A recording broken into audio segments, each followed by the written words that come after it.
So since putting up the Union Pacific videos, I've gotten a lot of questions on what is all the random crap on your layout. So this video is going to be kind of dedicated to explaining all of the random little collectibles and other hobbies that I'm sort of into and sometimes not into. So this video really won't be about trains, but definitely not changing the focus of the channel or anything like that. So you don't have to worry about me no longer producing train content. That's still the idea of this channel, but just wanted to kind of show off some of the other stuff that showed up here and other stuff that I'm into off and on. Well, I guess we'll make it more of a tour of the layout room. So we got our ESU system here and my trusty remote. Love this thing. I've reviewed it before. Still happy with it. Love it. I also have the ESU remote, which I really don't use because it's kind of a piece of crap in comparison to the TCS. Taking a look around here, we got the ring light, which provides pretty good lighting for where I'm usually at, which is like right here. Basic lamp, it's really the only light in the room. And then we got a closet here, because this is actually a spare bedroom that I've converted into all this. So, a couple little things up there, random stuff. I think in this box here I have some stuff that's, I think I even have some N scale in there, but it's basically stuff that doesn't have an actual box. So it's foam and a bunch of other stuff in there. So this is projects that still need to be put together, model kits, engines that I have DCC projects for and haven't finished.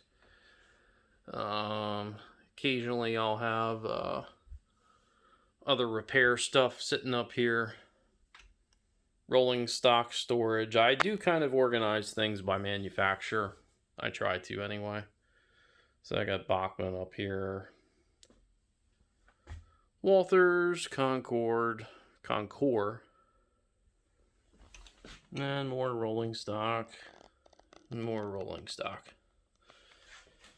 Then I have a couple crates of random stuff, track, control systems, more repair work for a local train shop.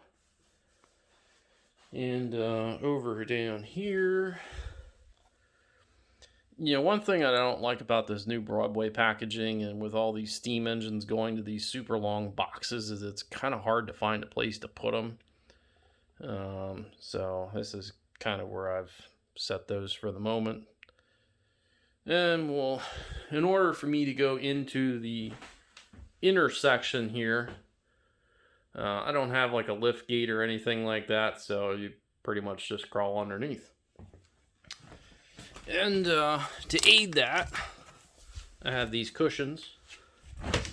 Because for the moment, I don't have like a stool or anything in here, so most of the time I'm just kind of taking a knee while I'm in here or standing. So, to get underneath, we just kind of dive under here.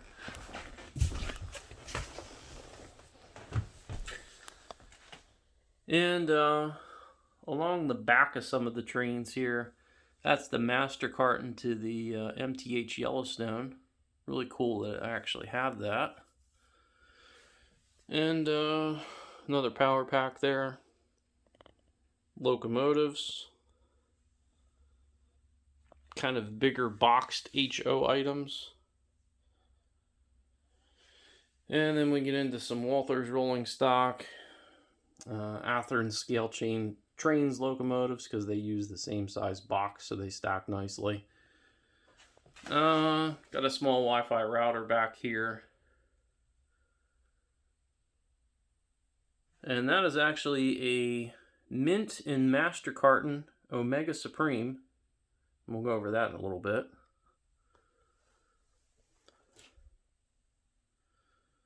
More HO items here. And we have our lock programmer. Probably my most handy tool. And I also have a Digitrax PR3. I believe this one is a PR3. And I have my Soundtrax programming track booster on there. Laptop, which pretty much never leaves the room. This is the mess of Walther's boxes from digging out all the passenger cars. Behind here, there's more stuff. More Walther's passenger cars.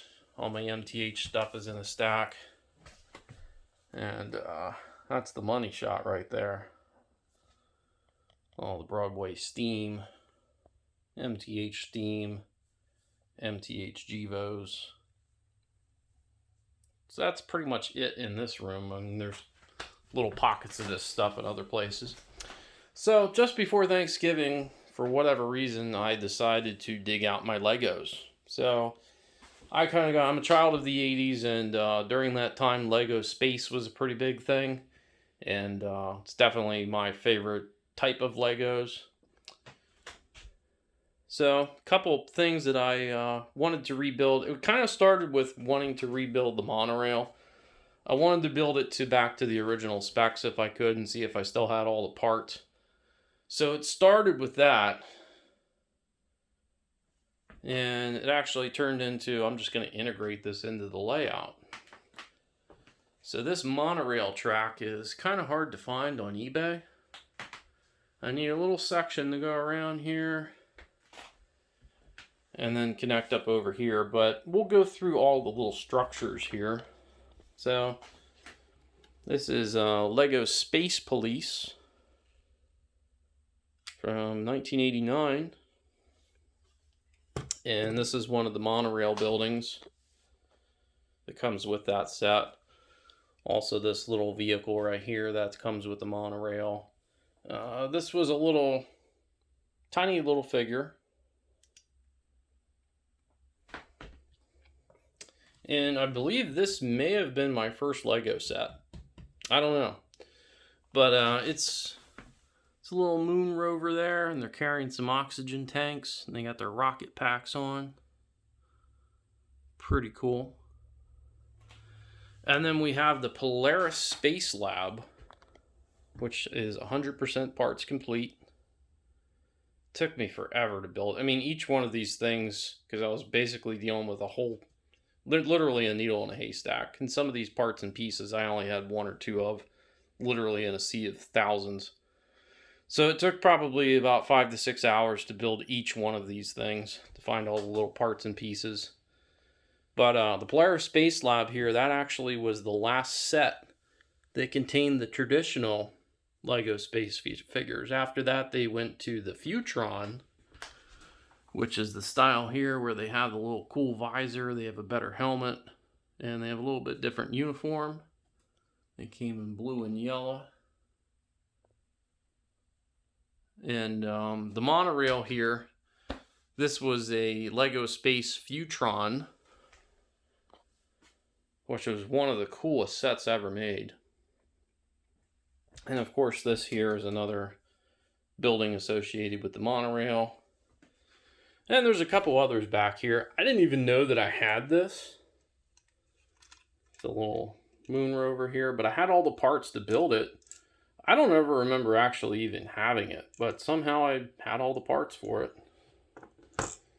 And I think this was among the last of the Lego Space that I ever got, early 90s. And it was called M-Tron. There was a couple different phases that Lego went through with this stuff over the years. So I was always a big Lego maniac, for sure. And moving on here, Transformers. I am a huge Transformers fan. I don't ever remember a time in my life in which I did not like the Transformers. Not into Beast Wars or any of that stuff, but love Generation 1 based stuff. The original cartoon. That's Transformers to me. Not those sorry movies that they came out with. Those are terrible. I hate them. But the original type figures. So what they're doing now is most of the original figures, which I still have a bunch of, I didn't dig those out. Pretty much everything now has kind of a reimagining of the original figures, which they're more cartoon accurate, they're more posable, they're more stylized correctly. And there's also companies that are not Hasbro that are making these figures, and they don't call them by their original names, but They are pretty cool, and they basically call them masterpiece scale. So taking a look here, this is the War for Cybertron Rodimus Prime, who is my favorite character. Used to be what the channel was called. This is what it was inspired by. So this is his new figure. Really cool. Comes with a matrix. I have him posed like he's blowing up Unicron there. But it pops into his chest. If I can do this one-handed. Probably not. Oh, there we go. So there's a little spot it goes in there.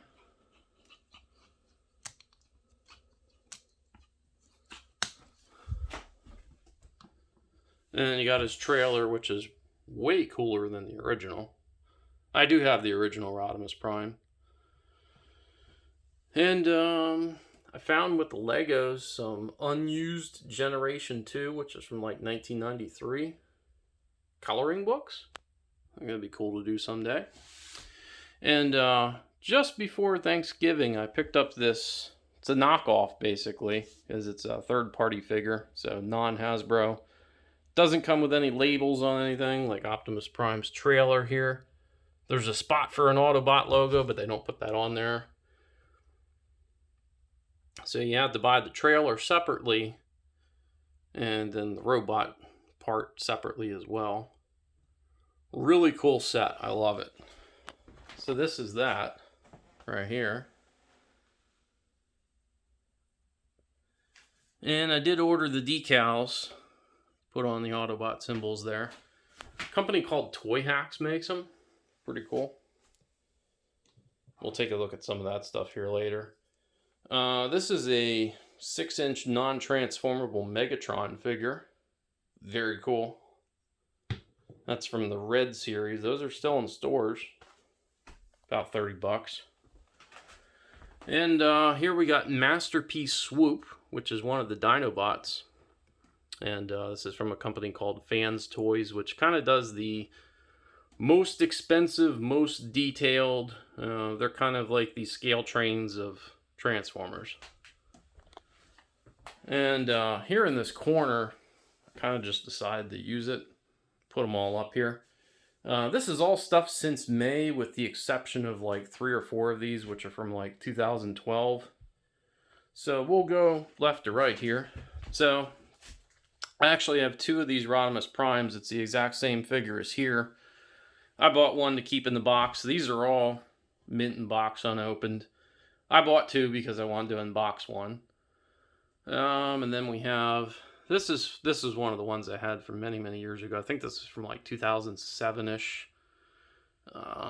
They call it Masterpiece Rodimus Prime, but he doesn't actually come with the trailer, so it's more like Masterpiece Hot Rod. It's kind of a messed up figure that they didn't really do right. And just a little figure there. These are reimaginings of Generation 1. They have the Generation 1 style packaging, but they're not actually Generation 1 figures. These are smaller slightly than the originals. And Generations was a line that was around about 10 years ago or so. And these are still in stores.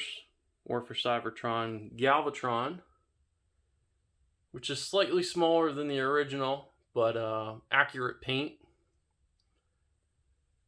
And Ultra Magnus. And then the big boy here, Omega Supreme, one of my favorite characters. I bought 2 of these. So the one under the table is in the master carton. This one I did take it out of the box, but I put it back in. He's about 2 feet tall. Huge. Just as he should be. And this was another one. These are super valuable now. These are about 350 bucks to 400 bucks. I bought it for about 120. Wish I could have bought more than one. I would have. But this is kind of what everybody wants. Optimus Prime in its accurate scale. It's called MP10. Awesome. Then we have the Masterpiece counterpart, Soundwave, which comes with all the cassettes. And Masterpiece Grimlock, who's also another one of my favorites. I actually had 3 Grimlocks at one time, but I sold the other 2. And this is part of a 2002 reissue of the original Optimus Prime from Japan, hence all the Japanese writing.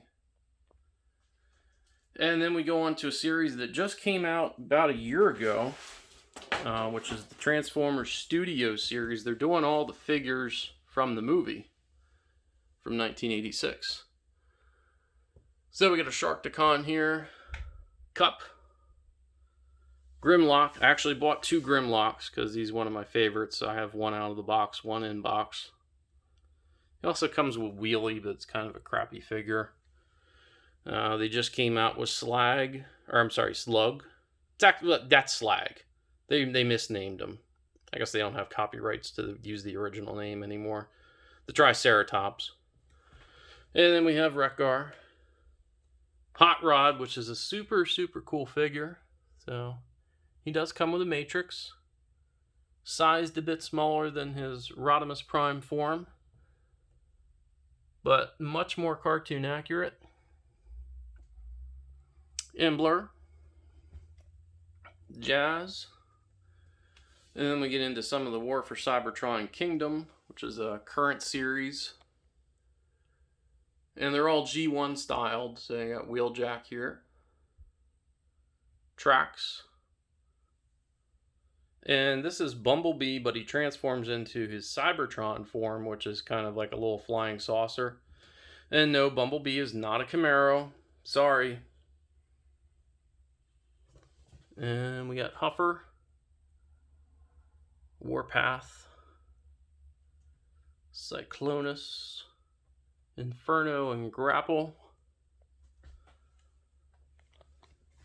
And I actually had the G1 version of Snapdragon, so this is the newer one. And Springer. And how can you not love Grimlock? Isn't he awesome?